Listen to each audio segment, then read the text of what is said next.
now that the weather is starting to turn to spring, now is a great time to get outside and take advantage of everything the Pacific Northwest has to offer.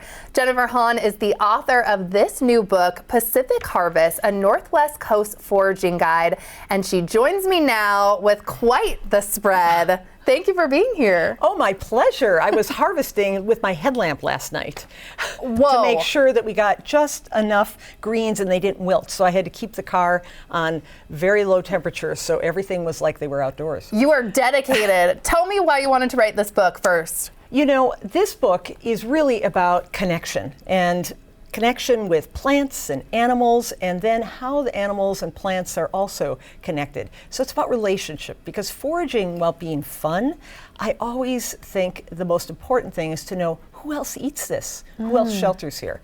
So we're sharing these foods with a huge abundance of other life forms. Gosh, so interesting. And you brought quite a bit, so we're going to walk down the line. Walk me through first what you wanted to show me. Well, when I think about foraging for mushrooms, we're going to start there. Okay. This is basically, it's very kind of leathery, but it's a cut from a bolete mushroom. And the bolete mushrooms are going to grow in about August and come up pretty fast. It's a quick flush, and then they're gone to mush after that and gone to all sorts of things that like to eat them. But what I always like to think about when I'm harvesting these is there are bears, there are flying squirrels, there are red squirrels, voles, mice that all go after these, and they are what I would call the sporinators. They're the species that will take one of these smaller mushrooms, take it up a tree, spike it on a little branch, let the mushroom spores waft all over the forest as it dries out. It's like their little food dryer up there. And then they store it in a cache. And then grizzly bears and brown bears and black bears will eat these. They get the spores all over their muzzles. They get it on their paws. They walk around and they spread those spores through the forest. So it's very important to leave these, because half the reason we have mushrooms is because of these animals that spread them all over. Amazing. So walk me through this too. What do we have here? Well, this is like heaven for wild and weedy greens right now. I mean, we're here in April, May, and that is the time when these are really flourishing. So one of the things I love to do is cut nettles. But I tell you, when you cut nettles... Nettles are not so much fun. Wear gloves. You want gloves. So I'm putting on my handy gloves here. And I cut just the tip. So I cut right about here, and I put that in a bag. This will resprout, and it'll make a Y, and there'll be 2 new cuttings that I can do. And I could cut those later, and there'll be 2 more on each side, and there are 4 cuttings. So this is wonderful. You're trying to cut it before it goes to seed. After that, you just want to use it for tea. Oh. But another favorite of mine is wood sorrel. Wood sorrel is, and you got to try these. They're really lemony. Okay, so here we go. Yum. I just eat the leaf or anything? You eat the whole thing, stem and everything. All right, here we go. Oh, it is lemony. Isn't it? Tart, yeah. Try the stem. The stem is real succulent, too. And then miner's lettuce is out right now. Miner's lettuce is another beautiful salad green. It's got a very succulent stem. I'm not going to have you eat this because it has a little choke in the throat. Thank you. And you don't want that. It's better when you have a little vinaigrette on it or something like that. But here is one of my favorite vegetables. Wow. Aren't those gorgeous? That is gorge. This is the spiral form, or the fern fiddlehead, of the lady fern. It's a big, long fern. I mean, they can grow in a cluster as tall as you and me. They could hide a brown bear.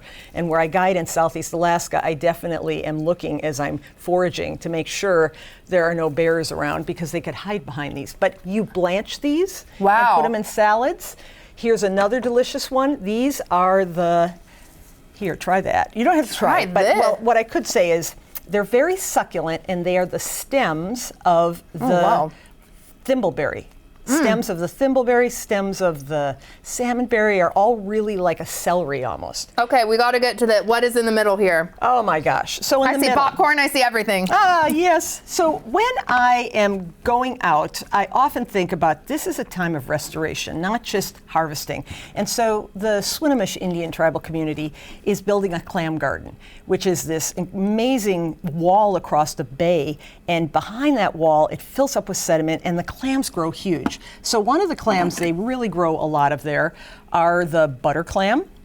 They also grow the heart cockle. Wow. But we can find these on beaches. It just won't be like as prolific. So I dig for, this is another favorite of mine. These are the little neck clams, but this is really cool. This is an invasive clam. This one has got a leathery brown coating, so it's called the chocolate clam or the varnish clam.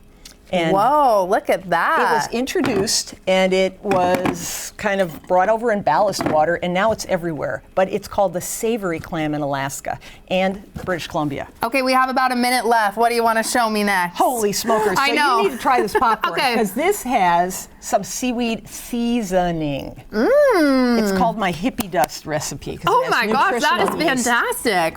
So I want to come down here and just show you, when I dry my seaweed at home, I hang it like socks on a line, and then I crumple it up, and then I put it in my food processor or a little coffee grinder, and that's how I make the seasonings. The dust. Okay, and cookies. Oh my goodness. So we really stand on the shoulders of a lot of First Nation knowledge for thousands of years. And this recipe for these cookies is from the needles of the grand fir tree. It's a shortbread, and it makes a little bit of a resinous evergreen flavor.